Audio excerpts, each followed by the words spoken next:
আপনাকে জন্য লইয়াইছি এই ফ্যামিলি কার্ড। এই কার্ড দেখাইলে প্রত্যেক ফ্যামিলি 10 টাকা দরে চাউল, 20 টাকা দরে ডাইল আর স্বল্প মূল্যে ফ্যামিলির যা যা লাগে নিত্য প্রয়োজনীয় জিনিস সব পাইবেন। আর একটা কার্ড হইছে কৃষি কার্ড। এই যে কৃষি কার্ড, যারা কৃষি কাজ করে খেতে খামারে, যারা আমাকে ভোট দেবে হেরা পাইবে এই কৃষি কার্ড। এই কার্ড দিয়া একেবারে স্বল্প মূল্যে বীজ, ওষুধ, কীটনাশক এই যে পাইবেন। আর হইল যাইয়া যাগো স্বল্প সুদে ঋণ প্রয়োজন, স্বল্প সুদে ঋণও দেওয়া হইবে। 2008 সালে কুনি হাসিনা কইছিলে ইলেকশনে ফাঁস করতে পারলে 10 টাকা কেজি চাল খাওয়াবো। তারপর ফাঁস তো করলোই, জনগণ 80 টাকা কেজি চাল কিনা খাইলো। আমরা সেই কথা বলি নাই। আমার একটা প্রশ্ন। বলেন আপনার কি প্রশ্ন? এই 30 লাখ কার্ড কি আপনাদের দলের পক্ষ থেকে দেওয়া হবে নাকি সরকারের পক্ষ থেকে দেওয়া হবে?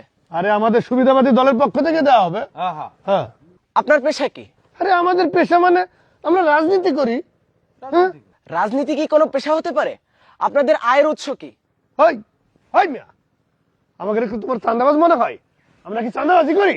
হই, কি বলতে চাও তুমি? হ্যাঁ, না না, আমি সেটা বোঝাইনি। আমি বোঝাতে চাচ্ছি যে আপনার দলের কর্মীরাই যদি বেকার থাকে তাহলে 1000 কোটি টাকার ফ্যামিলি কার্ড, কৃষি কার্ড এগুলা বাস্তবায়ন কিভাবে সম্ভব? এই কার্ড আমাগো সুবিধাবাদী দল থেকে দেওয়া হইবে না। এই কার্ড আমরা যদি সরকারে যাই, সরকার গঠন করলে এইটা হইবে সরকারি প্রকল্প, আমরা সরকারের মাধ্যমে দিব, এটা সরকারি প্রকল্প, বুঝছেন?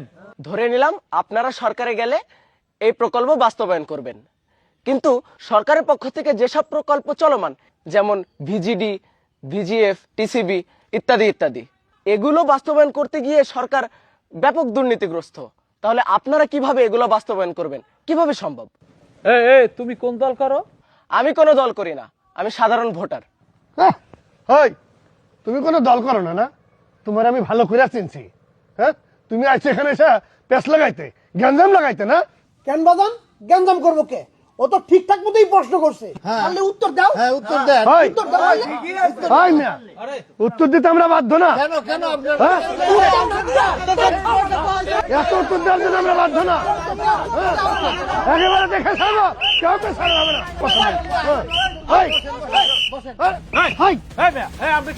আমি রেফারি সেন্টু শরীফ।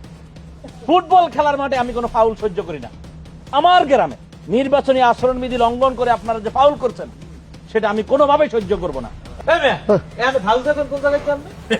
নির্বাচন আচরণবিধি বাংলাদেশ গেজেট নভেম্বর 10, 2025 মোতাবেক কোন প্রার্থী নির্বাচন পূর্ববর্তী সময়ে সরকারি কোনো প্রকল্প অনুমোদন বা ঘোষণা করতে পারবে না।